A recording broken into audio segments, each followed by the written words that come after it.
पूण जी कोण देवाच्या कृपेन बरोन हे समजोंक लागतात आनी आपलें मन ताका उक्तें करून आनी सगळीं आमची आपली भावना चिंतना ताका ओपून दिवन हे परी भितरल्यान स्वतंत्र जावन ताचो पवित्र आत्मो शिकयता तें पाळूंक लागतात तेन्ना की तांकां कळटा की खरेपणी मार्तान सांगलां ते प्रमाणे सायबा संवसारांत येवचो आसलो तो अभिषेक देवाचो पूत तो तूंच म्हूण हांव स्वत मानतां. देवाच्या पुताक कित्याक धाडलो संवसारांत? आमकां आपलेपणांतली भायर काडच्याक.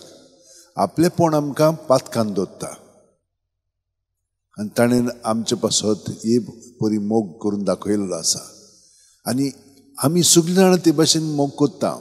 पूण तो मोग करतना ताका वयलो स्थान दिवन करिना, आमकां वयली करून आमी मोग करता. हाका लागून आमी सगळो गोत अपेक्षान ती कितें करतली म्हज्या पासत हांवें केलें जाल्यार तसलें दवरलें की ना मागीर आमी खुशाल आसना.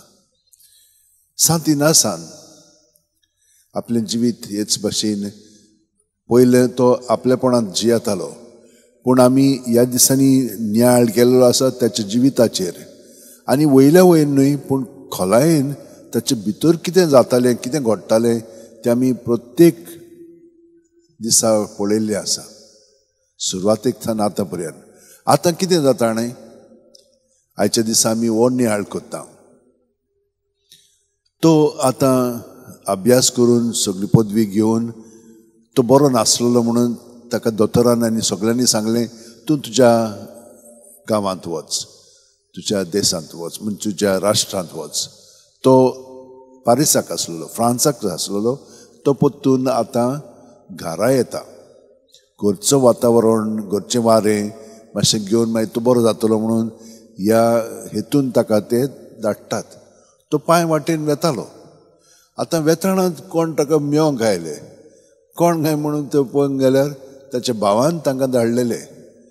तांचो एक राजवाडो आसलेलो आनी थिचो ताणें ताका धाडलेलो, तांकां धाडलेले ताका घरा व्हरपाक. तो म्हणूंक लागलो हांव येना. अरे ते वचून ताका सांगूंक लागले तो घरा येना म्हणून. ना तो येवंकूच जाय म्हणून लागलो. ना ताणें सांगलें हांव घरा येना, हांव वचोन एका हॉस्पिटलांत रावतां.